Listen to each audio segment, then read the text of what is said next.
बताओ, परंपरा का मूल्यांकन पाठ साहित्य की कौन सी विधा है? ऑप्शन नंबर ए कहानी, ऑप्शन नंबर बी उपन्यास, ऑप्शन नंबर सी निबंध, ऑप्शन नंबर डी व्यंग्य। क्या है? परंपरा का मूल्यांकन क्या है? निबंध है। क्या है? निबंध। दूसरा क्वेश्चन है, परंपरा का मूल्यांकन शीर्षक पाठ के लेखक कौन है? तो परंपरा का मूल्यांकन शीर्षक पाठ के लेखक कौन है? Option number A Shivpujan Shah, option number B Jagdish Narayan Chaubey, option number C Ramvilas Sharma, option number D Amarkant. कौन है इसका? रामविलास शर्मा। तीसरा, भौतिकवाद का अर्थ भाग्यवाद नहीं किस निबंध की पंक्ति है? देखो क्या है, भौतिकवाद का अर्थ भाग्यवाद नहीं है किस निबंध की पंक्ति है, किस निबंध में यह लिखा गया है? तो परंपरा का मूल्यांकन। क्या है? परंपरा का मूल्यांकन। लेखक रामविलास शर्मा के गांव का नाम क्या था? लेखक रामविलास शर्मा के गांव का नाम क्या था? ऑप्शन नंबर ए उचगा सानी, option number B Uchgaon Sani, option number D C Uchgaon Saini, option number D Uchgaon Saini. इसका क्या होगा right answer? Option number B Uchgaon Sani, Uchgaon सानी। नेक्स्ट क्वेश्चन, परंपरा का ज्ञान किन के लिए आवश्यक है? देखो परंपरा का ज्ञान जो है किन के लिए आवश्यक है? ऑप्शन नंबर ए जो लकीर के फकीर ना होकर रूढ़ियों को तोड़कर क्रांतिकारी साहित्य की रचना करना चाहते हैं। ऑप्शन नंबर बी है जो लकीर के फकीर हैं। ऑप्शन नंबर सी जो जनता के लिए उपयोगी साहित्य की रचना न करे। ऑप्शन नंबर डी है जो शोषण मुक्त समाज व्यवस्थाएं नहीं चलते हैं। तो इसका क्या होगा राइट आंसर? ऑप्शन नंबर ए जो लकीर के फकीर ना होकर रूढ़ियों को तोड़कर क्रांतिकारी साहित्य की रचना करते हैं। उसके बाद रामविलास शर्मा का जो है जन्म कब हुआ था? रामविलास शर्मा का जन्म जो है कब हुआ था? 10 अप्रैल। कब हुआ था जन्म?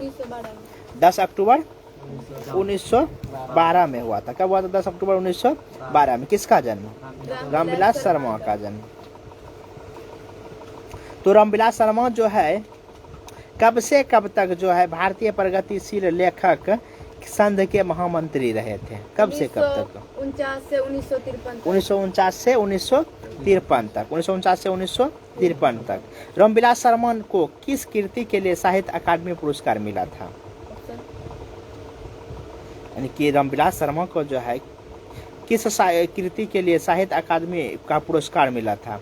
ऑप्शन नंबर ए में है प्रेमचंद और उनका युग, ऑप्शन नंबर बी में है नई कविता और अस्तित्ववाद, ऑप्शन नंबर सी में है निराला की साहित्य साधना, ऑप्शन नंबर डी में है भारतेंदु हरिश्चंद्र। तो किस में मिला था? इसका जो मिला था यानी कि निराला का साहित्य साधना में मिला था। साहित्य अकादमी पुरस्कार किसको मिला था? रामविलास शर्मा को मिला था।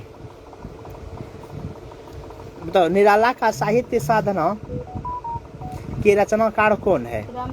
रामविलास शर्मा। रामविलास शर्मा। तो रामविलास शर्मा के अनुसार साहित्य की परंपरा का पूर्ण लाभ किस व्यवस्था से संभव है? किस व्यवस्था से संभव है?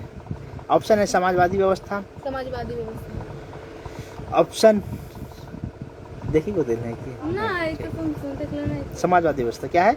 समाजवादी व्यवस्था। हिंदी में जीवनी साहित्य को एक नया आयाम दिया है। कौन दिया है? यतीन्द्र मिश्र ने, अमरकांत ने, रामविलास शर्मा ने, नलिनी शर्मा ने। किसने दिया था? तो रामविलास शर्मा ने। हिंदी आलोचना को वैज्ञानिक दृष्टिकोण प्रदान करने का श्रेय किनको प्राप्त है? रामविलास शर्मा को। किसको है? रामविलास शर्मा को। हिंदी आलोचना के महत्वपूर्ण हस्ताक्षर डॉक्टर रामविलास शर्मा का जन्म कहाँ हुआ था? लखनऊ यानी कि उन्नाव उत्तर प्रदेश में हुआ था। कहाँ हुआ था? उन्नाव उत्तर प्रदेश में हुआ था। उसके बाद नेक्स्ट क्वेश्चन है, साहित्य के विकास में प्रतिभाशाली मनुष्यों की तरह और किन की विशेष भूमिका होती है? ऑप्शन नंबर ए में संस्कृति की, ऑप्शन नंबर बी में है धर्म की, ऑप्शन नंबर सी में है अध्यात्म की, ऑप्शन नंबर डी में है जन समुदाय की, जातियों की। तो क्या होगा इसका आंसर?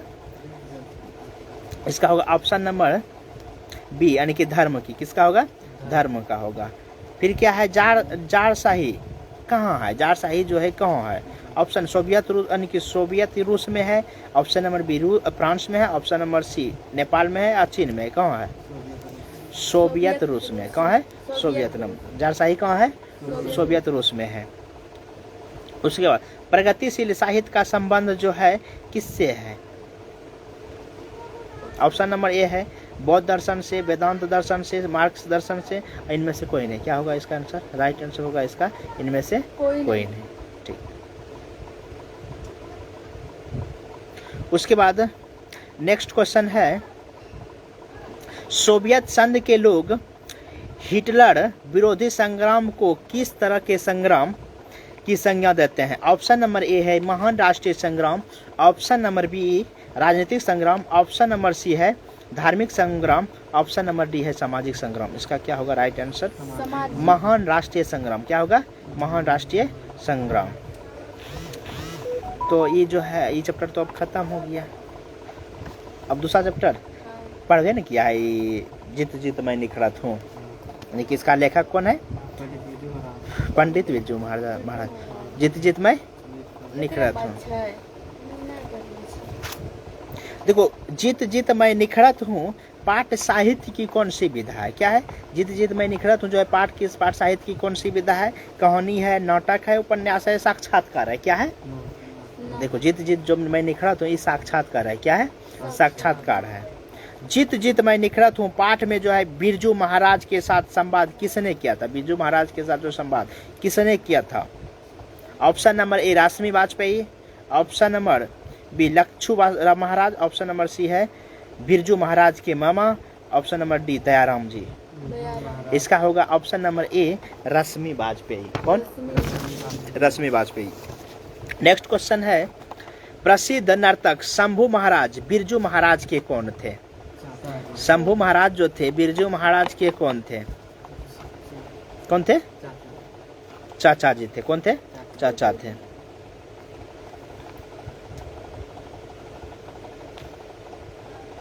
उसके बाद नेक्स्ट क्वेश्चन, पंडित बिरजू महाराज का जन्म कहाँ हुआ था? पंडित बिरजू महाराज का जो जन्म कहाँ हुआ था? लखनऊ में हुआ था। कहाँ हुआ था? लखनऊ में हुआ था। लखनऊ में हुआ था। लखनऊ किस राज्य में है पता है ना? लखनऊ किस राज्य की राजधानी है? उत्तर प्रदेश की। कहाँ की है? उत्तर प्रदेश की। बिरजू महाराज किस शैली के नर्तक थे? बिरजू महाराज जो थे किस शैली के नर्तक थे? कुचिपुड़ी, मणिपुरी, गरबा, कथक, किस शैली के नर्तक थे? कथक।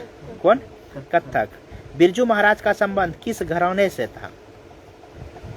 बिरजू महाराज का जो संबंध था किस घराने से था?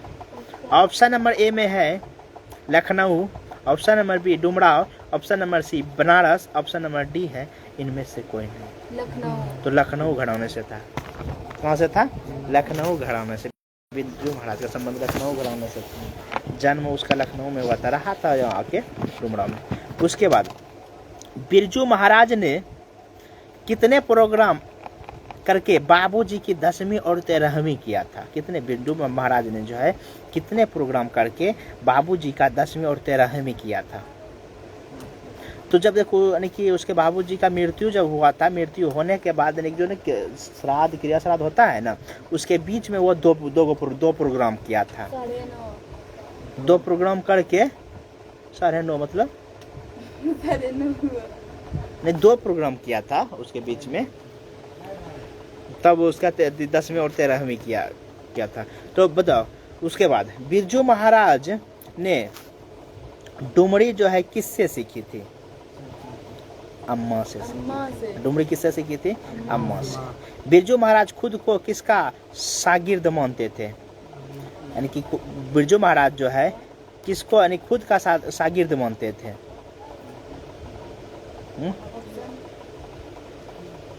इसमें होगा ऑप्शन नंबर पिता का, माँ का, माता का, भाई का।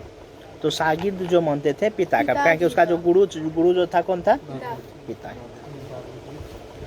तो बिरजू महाराज कौन सा वाद्य यंत्र बजाते थे? सितार बजाते थे, गिटार बजाते थे, हारमोनियम बजाते थे, क्या बजाते थे?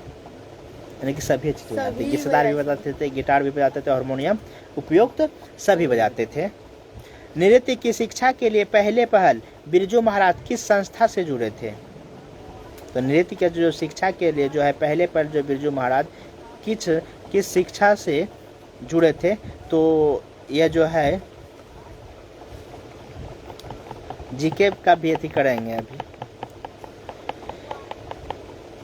इसका राइट आंसर कौन सी होगा?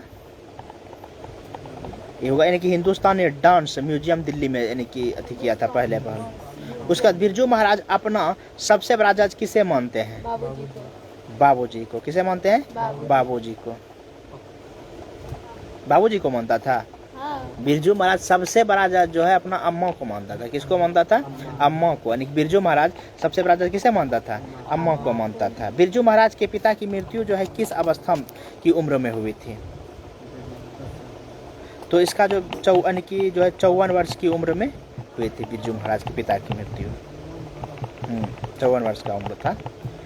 बिरजू महाराज के पिताजी की मृत्यु किस कारण हुई थी? बिरजू महाराज के जो पिता की मृत्यु जो हुआ था किस कारण हुआ था? यानी कि लू के कारण हुआ था। नहीं कि लूक लगा था, ठंडी में नहीं, लूक लगा था तब मरा था। बिरजू महाराज ने कहाँ रहते हुए सीताराम बागड़ा को नृत्य की शिक्षा देनी शुरू की? तो कहाँ रहते हुए दिया था? तो कानपुर में रहते हुए दिया था। कौन दिया था? कानपुर में रहते हुए दिया था। ये हो गया। उसके बाद बिरजू महाराज एवं उनके पिता किस राज दरबार में नाचते थे? बिरजू महाराज और उनके पिता जो किस राज दरबार में नाचते थे? रामपुर में, सीतापुर में, लखनऊ में या बनारस में? कहाँ? नहीं, रामपुर में नाचते थे। बिरजू महाराज की गुरुवाइन कौन थी? उनकी माँ थी। गुरुवाइन कौन थी? उनकी माँ थी। पंडित बिरजू महाराज का संबंध नृत्य की किस शैली से है? तो कथक से है। किससे है? कथक से। पंडित बिरजू महाराज का जन्म कब हुआ था? तो 4 फरवरी 1938 ईस्वी। 4 फरवरी 1938 ईस्वी को हुआ था। कौन सी हुआ? सुबह 8 बजे शुक्रवार को। अच्छा, बसंत पंचमी के दिन। बढ़िया। सरस्वती पूजा के दिन हुआ था। जब दिल्ली में हिंदू मुस्लिम दंगे होने लगे तो डर के मारे बिरजू महाराज और उनकी अम्मा कहाँ चले गए थे? तो लखनऊ चले गए थे। कहाँ चले गए थे? लखनऊ चले गए थे। पंडित बिरजू महाराज को संगीत नाटक अकादमी अवार्ड जो है कब मिला था? तो 1965 में मिला था। कब मिला था? 1965 में। पंडित बिरजू महाराज को शिष्यत्व का धागा किसने बांधा था? तो उनके पिता ने। किसने बांधा था? उनके पिता ने बांधा था। रश्मि वाजपेयी किस पत्रिका का संपादिका है? तो नटरंग का। किसका है? नटरंग का। हिंदुस्तानी डांस म्यूजियम कहाँ है? पटना। दिल्ली में। कहाँ है? दिल्ली में। ये भी खत्म हो गया ना? छोड़ दे।